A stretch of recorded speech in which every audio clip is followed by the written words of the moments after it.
Shalom jemaat sekalian. Kita kembali akan merenungkan firman Tuhan dalam Titus pasal yang kedua, ayat pertama hingga ayat yang ke-10.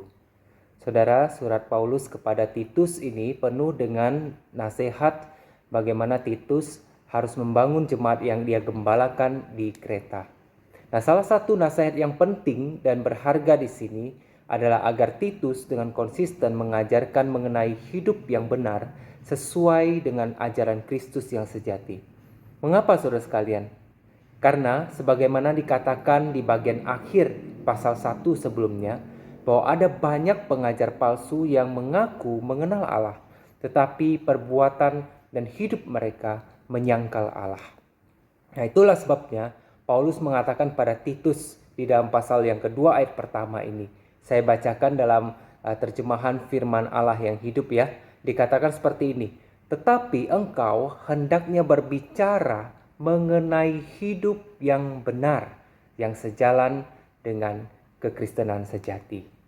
Nah, saudara, Titus didorong untuk mengajar orang-orang percaya yang dia gembalakan ini, baik itu mulai dari orang tua, laki-laki ataupun perempuan tua ya di ayat yang kedua sampai ke ayat keempat, maupun orang-orang muda di ayat yang keenam, dan juga para hamba atau pekerja di ayat yang ke-9 sampai ke-10. Untuk apa? Untuk hidup benar sejalan dengan Kristus. Nah, karena dengan hidup yang benar sesuai ajaran Kristus inilah saudara sekalian, maka umat Tuhan baru bisa membungkam para pencemooh. Dan selain itu yang lebih penting lagi, ya sebagaimana dikatakan dalam ayat yang ke-10, supaya dengan demikian mereka dalam segala hal memuliakan Allah Juru Selamat kita. Namun saudara sekalian, ada satu hal yang menarik perhatian saya dalam nasihat Paulus kepada Titus ini saudara sekalian. Yaitu di ayat yang ke-7 sampai ayat yang ke-8. Paulus mengatakan pada Titus seperti ini. Dan jadikanlah dirimu sendiri suatu teladan dalam berbuat baik. Hendaklah engkau jujur dan bersungguh-sungguh dalam pengajaranmu, sehat dan tidak bercela dalam pemberitaanmu, sehingga lawan menjadi malu karena tidak ada hal-hal buruk yang dapat mereka sebarkan tentang kita. Nah, saudara sekalian, jadikanlah dirimu sendiri suatu teladan.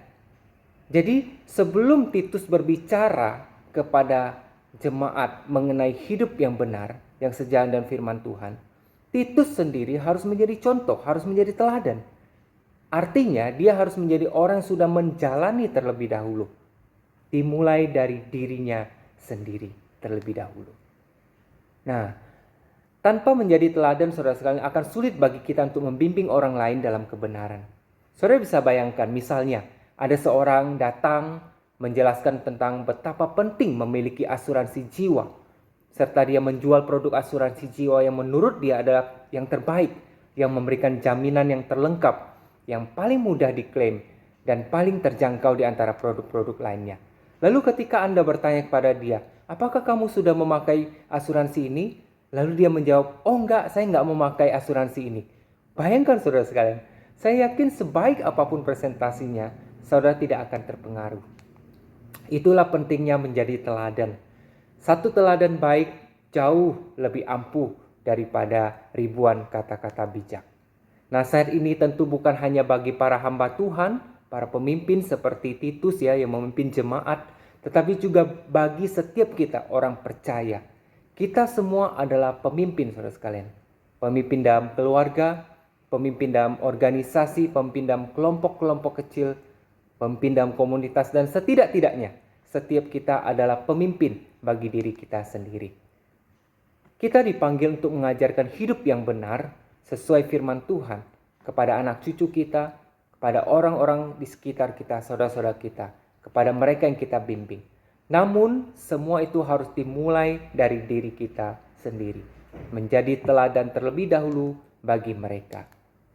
Memang tidak mudah saudara sekalian, bahkan sebagian kita mungkin akan merasa tidak layak ya, karena banyak cacat celah dan kelemahan. Ya tentu tidak ada seorang pun yang sempurna saudara sekalian. Tetapi itu tidak berarti bahwa kita tidak bisa berubah. Selama kita mau diubahkan, mulai dari diri kita sendiri, kita akan menjadi agen-agen perubahan. Jadi, marilah kita mulai dari diri kita sendiri, mentaati firman Tuhan dalam tindakan yang nyata sebelum kita memberitakannya kepada orang lain. Kiranya Tuhan menolong kita, Tuhan memberkati.